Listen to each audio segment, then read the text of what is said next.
Let's move on to main topic number 2. And our second main topic today gets submitted to us by Yusuf F, who writes, "Hey, John. Like most people, I'm very excited for the Batman from Matt Reeves. I just saw a report that says they're going to be scrapping all their location shooting for the rest of the movie and move into man-made studios. Why would they make a movie like this? It can't possibly have the same authentic feeling as real streets and real setting, can it? Does this mean they'll rely more on CGI and digital? Wouldn't it be easier to just use real physical locations?" All right, thanks a lot for sending that in, Yusuf.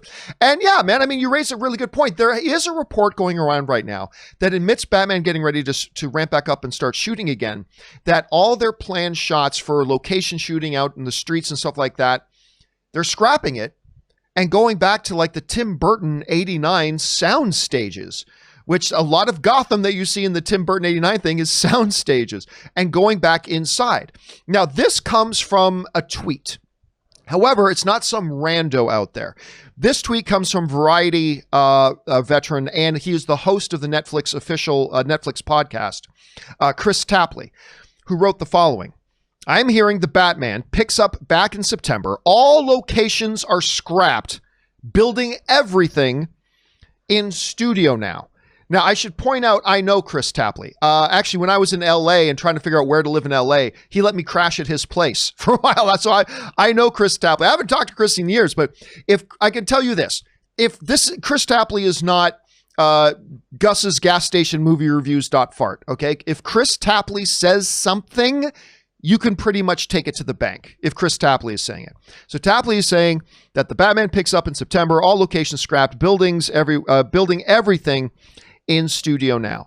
All right, let's go back to one of the things, Yusuf, you were talking about. Isn't it easier just to shoot outside on location? In some ways, yeah. But there is intangible advantages to shooting on a soundstage. And I think in a pandemic era, one of those advantages becomes really important, which is your soundstage becomes an absolute controlled environment. You can control everything in there.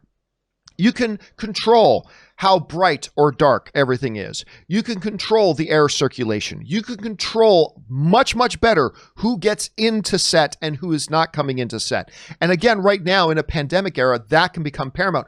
Rob, I actually wouldn't be surprised at all if the whole thing about this move of going from outdoor location shooting to indoor sound stages has a lot to do, maybe not exclusively, but maybe has a lot to do with the whole notion of we got to be able to lock down, control this environment, control to make sure people only who have been tested in our protocols are then allowed to enter the actual soundstage, exposing other people and all that kind of stuff. This is what we've got to do. I wouldn't be surprised if that was the move at all. And ultimately, dude, you'd be surprised how many movies you watch that you think are on location that are actually done on sound stages. I have a feeling a lot of us probably wouldn't be able to tell the difference, especially with today's technology that they have. So, Rob, I'm looking at this and I'm thinking this kind of makes sense in a pandemic era. I don't see a lot of drawbacks to it. It is expensive, but we've already seen Warner Brothers is putting up a lot of money, I should say, to get Jurassic World Dominion back up and running properly with their new safety protocols. So I don't know. You hear about this, Rob. Does it make sense to you? What do you think their motivations are? How do you see this? Well, first of all, remember before the shutdown, the Batman was deep into filming. Yeah. Obviously, the first pictures we saw, like of him on that motorcycle in a graveyard or something, they've done a lot of exterior work already. And, you know, anybody who's a fan of, say, Zack Snyder's The Snyder Cut knows how much of Justice League was shot on on sound stages.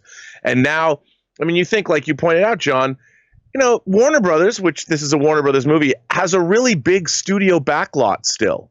They've got the New York street set. They shot, obviously, Blade Runner there famously. They've got enough at that studio, whether it's Stage 16, which is a gigantic stage, they can do with blue screen technology or green screen technology now, they can do a heck of a lot at Warner Brothers.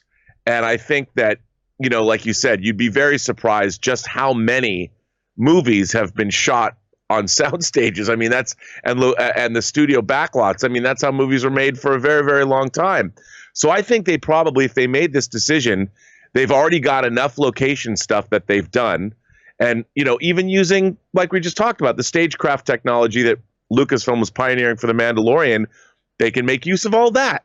So I wouldn't worry about something like that. I mean, movie magic is movie magic, and I don't think you have to worry. And the fact is, they were shooting on location for a very long time. So a decision like this, look, Warner Brothers doesn't want to skimp. They're going to make sure that they've got a lot riding on this Batman movie.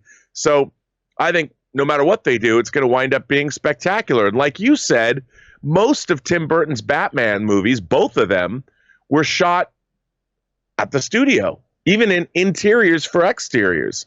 Most of Gotham was built inside a soundstage for the Burton movies. Here's a question for you, Rob. You pointed out that there's already been a lot of outdoor location shooting and stuff like that. Do you think they're at a point now, technology-wise, that now that they're going to shift to shooting, according to the report at any rate, mostly, if not entirely now for the rest of the shoot on indoor locations and sound stages and stuff like that, do you think they're going to be able to make that feel seamless, or do you think we as an audience are going to feel that jarring shifting of gears from, well, that was clearly shot outside and that clearly wasn't? Or do you think they're going to be able to make that feel pretty seamless? They're going to absolutely make it feel seamless. I absolutely think that. I mean, the only thing that I can that I could say is that when they make these decisions, especially midway through, this isn't some haphazard Hail Mary. They think they can make it work. They know they can make it work. And also, remember, maybe you don't have your entire principal cast, but you shoot second unit. You've got a small, if you need to shoot car chases outside or something, you've got your controlled AD, you got your police, you've got whatever you need to block the streets off, but you still have a crack second unit team to go out and get as much exteriors as you need, and it's going to be seamless. You're not going to be able to tell. All right, guys, the question then is for you. What do you think about Warner Brothers now taking the production of Batman from outdoors to indoors? Do you think that's a good idea? Do you think it makes sense in the pandemic era? Do you think maybe it's going to feel jarring on screen that we as audiences will be able to feel the difference? What do you think? Jump down into the comments section below and let us know your thoughts. All right.